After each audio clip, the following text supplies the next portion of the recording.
ഓരോ നൂറ്റാണ്ടുകളിലും ബഹുമാനപ്പെട്ട ദീനിനെ ശക്തിപ്പെടുത്താൻ മുജദ്ദിദീങ്ങൾ വരും എന്ന് മഹാനായ നബി കരീം സല്ലല്ലാഹു അലൈഹി വസല്ലം തങ്ങൾ രേഖപ്പെടുത്തിയിട്ടുണ്ട്. പല കാരണങ്ങൾ കൊണ്ട് ബഹുമാനപ്പെട്ടവർ ആ സ്ഥാനം അർഹിക്കുന്നവരാണ് എന്നാണ് അധിക ആളുകൾക്കുള്ള അഭിപ്രായം. ബഹുമാനപ്പെട്ടവരുടെ കാലത്ത് വളരെയധികം സുന്നത്തി ജമാഅത്തിന് വെല്ലുവിളികൾ വന്ന കാലഘട്ടമായിരുന്നു.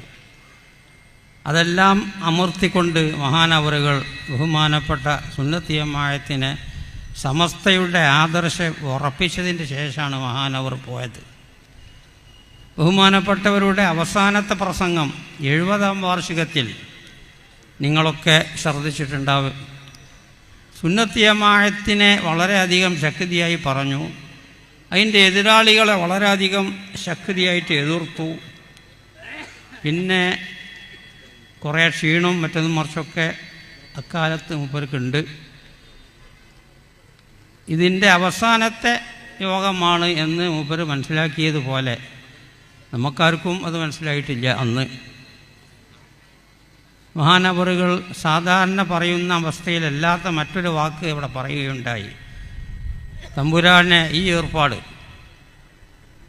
അതായത് സുന്നത്തി ജമാഅത്തിന് വേണ്ടി കഠിനാധ്വാനം ചെയ്യൽ, ബിദഈ പ്രസ്ഥാനത്തിനെ പരാജയപ്പെടുത്താൻ വേണ്ടി അധ്വാനിക്കൽ, ഇത് ഇന്നും ഇന്നലെയും തുടങ്ങിയതല്ല റബ്ബേ, വളരെ ചെറുപ്പത്തിൽ തുടങ്ങിയതാണ്.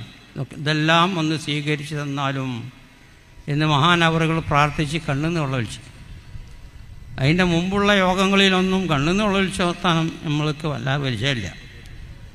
അവൻ്റെ പ്രസംഗത്തിൻ്റെ അവസാനമാണിത് എന്ന് മൂപ്പര് മനസ്സിലാക്കിയതുപോലെയാണ് അന്ന് ആ പ്രസംഗം ഉണ്ടായത്. അതോടുകൂടെ മൂപ്പരൊപ്പം നിന്ന് പ്രവർത്തിച്ച പല മഹാന്മാരും, KV മുഹമ്മദ് മുസ്ലിയാർ, ബഹുമാനപ്പെട്ട കോട്ടുമല ഉസ്താദ് അവറുകൾ, വാണിയമ്പല അബ്ദുറഹ്മാൻ മുസ്ലിയാർ അവറുകൾ, പറവണ്ണ മൊഹീദ്ദീൻ കുട്ടി മുസ്ലിയാർ അവറുകൾ, അങ്ങനെ നിരവധി ചില ഓർമ്മയിൽ വരുമെന്ന് പറയാമെന്ന് മാത്രം.